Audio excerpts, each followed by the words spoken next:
Hello दोस्तों, स्वागत है आपका अपने यूट्यूब चैनल प्रमित जॉब पोर्टल में। आज की इस वीडियो में हम लोग बात करने वाले हैं रायपुर छत्तीसगढ़ डीकेएस से जो वैकेंसी निकली है उसके बारे में। इस वैकेंसी में स्टाफ नर्स एवं रेडियोग्राफर की पोस्ट निकली है। इसमें स्टाफ नर्स की पोस्ट 171 है, जबकि रेडियोग्राफर की पोस्ट टोटल 20 रहने वाली है।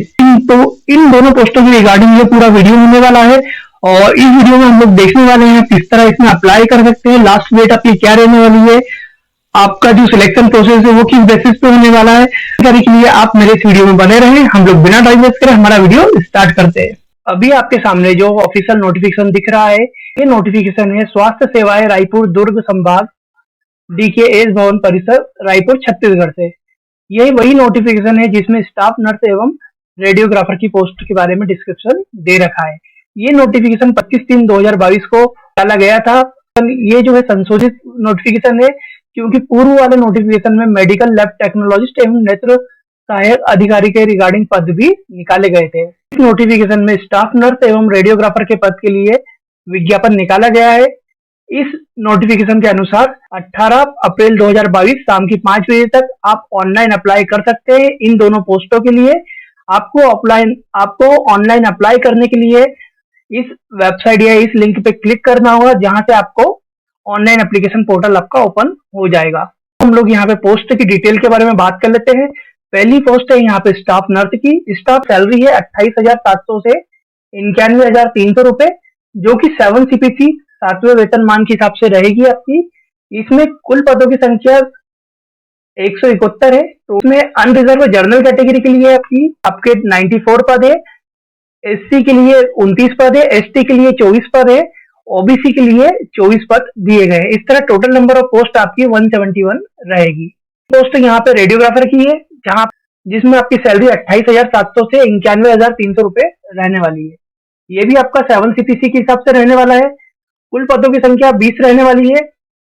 अनरिजर्व कैटेगरी या जनरल कैटेगरी के लिए 11 पद है, SC के लिए 3, ST के लिए 3, ओबीसी के लिए 3 पद रहने वाले हैं।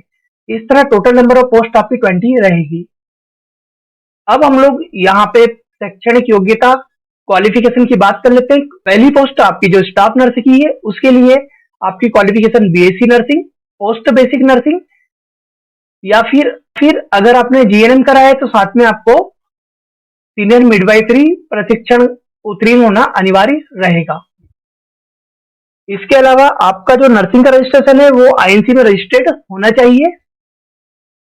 सेकेंड पोस्ट है आपकी रेडियोग्राफर की। रेडियोग्राफर के लिए आपको 12th बायो से पास होना चाहिए।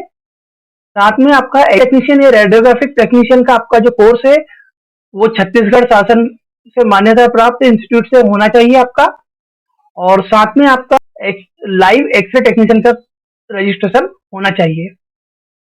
यहाँ पे मैं आपको बता दूं कि ये एक बैकलॉग वैकेंसी मीन्स आपके जो पुराने टाइम पे जो वैकेंसीज खाली रह गई थी उसके लिए अब ये पोस्टिंग की गई है, उसके लिए अब ये विज्ञापन निकाला गया है। तो सर अगर कभी आवश्यकता पड़ने पर पदों की संख्या को कम या ज्यादा किया जा सकता है। यहाँ पे आपके सभी तरह के जो भी आवेदन होने वाले हैं या जो भी आपके डॉक्यूमेंट्स रहने वाले हैं वो आपके लाइव होने चाहिए, मतलब वो सारे आपके जीवित पंजीयन होने चाहिए। सर्टिफिकेट की डेट एक्सपायर नहीं होना चाहिए, सारे अलाइव रहना चाहिए। यहाँ पे सभी पदों के लिए जो छत्तीसगढ़ राज्य के मूल निवासी है वही उम्मीदवार आवेदन कर सकते हैं। यहाँ पे आयु सीमा के लिए बताया गया है कि आपका 1 जनवरी 2022 तक 18 वर्ष और अधिकतम 35 वर्ष आयु होना चाहिए। इसके अलावा छत्तीसगढ़ राज्य में अलग अलग आयु सीमा के लिए नियम लॉज या रूल्स बनाए गए हैं, उसके हिसाब से आपकी पोस्टिंग होने जाएगी, जिसे हम लोग आगे देख लेते हैं।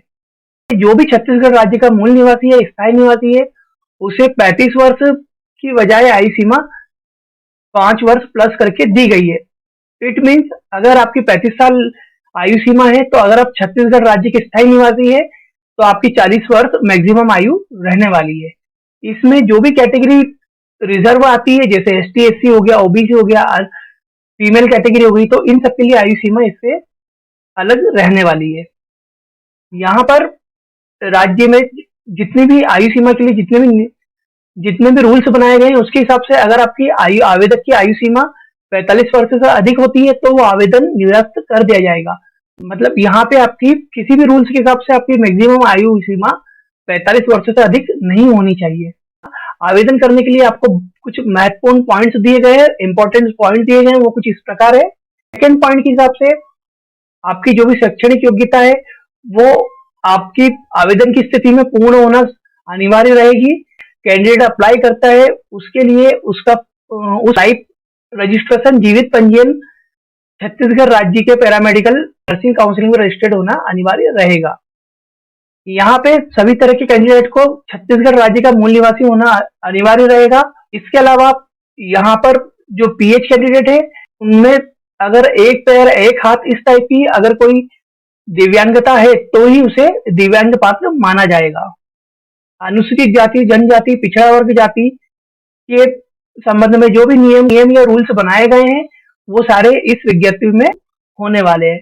अगर कोई भूतपूर्व सैनिक या महिला एवं दिव्यांग है तो उसके लिए जो रूल्स बनाए गए हैं वो सारे इस आवेदन में सम्मिलित होंगे।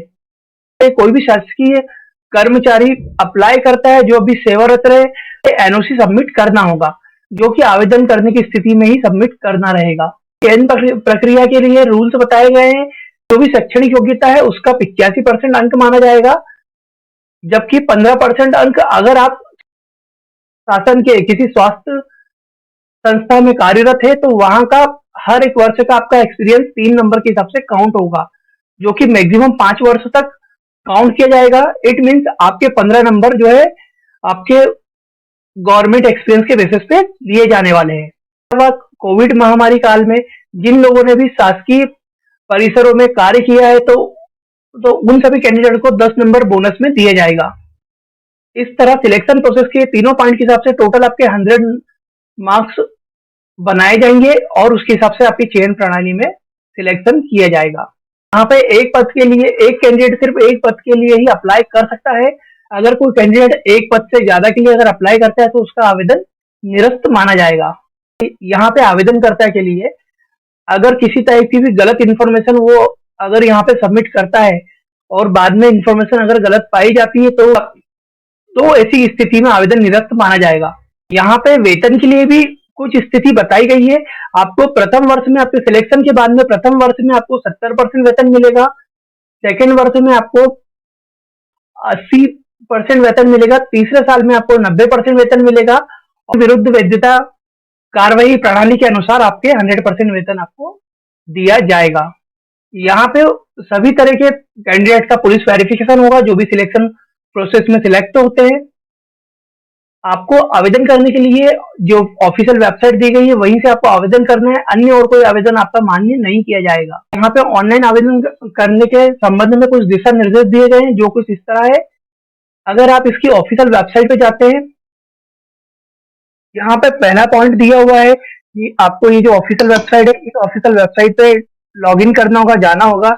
यहाँ पे लॉगिन करने के बाद में इसमें अभ्यर्थी को अपने मोबाइल नंबर के द्वारा ऑनलाइन आवेदन हेतु अपना स्वयं का पंजीकरण करना होगा। उसके पश्चात में आपके मोबाइल नंबर पे एक मैसेज आएगा जिसमें आपका पासवर्ड और रजिस्ट्रेशन नंबर दिया हुआ होगा। उस पासवर्ड और रजिस्ट्रेशन नंबर से आप लॉगिन कर लेंगे। लॉगिन करने के बाद में आप फॉर्म की डिटेल भरने के बाद में उसे सबमिट कर देंगे। सबमिशन के बाद में आप फॉर्म का प्रिंट आउट निकालेंगे, उसमें आप सिग्नेचर करेंगे और सिग्नेचर करने के बाद में उसे वापस से अपलोड सत्यापन के बाद में फिर से उसे अपलोड कर देंगे और ये अपलोड करने के बाद में आपका जो फॉर्म है वो पूरी तरह मान्य होगा। आई होप दोस्तों आपको ये वीडियो काफी अच्छा लगा होगा और इस वीडियो से आपको काफी नॉलेज भी मिला होगा। अगर आप इस टाइप की और भी नॉलेज चाहते हैं या और भी टाइप की वैकेंसीज की जानकारी के बारे में जानना चाहते हैं तो प्लीज इस मेरे वीडियो को लाइक करें, चैनल को सब्सक्राइब करें और बेल नोटिफिकेशन दबाना ना भूलें ताकि इस टाइप की वीडियो की अपडेट आप तक आती रहे।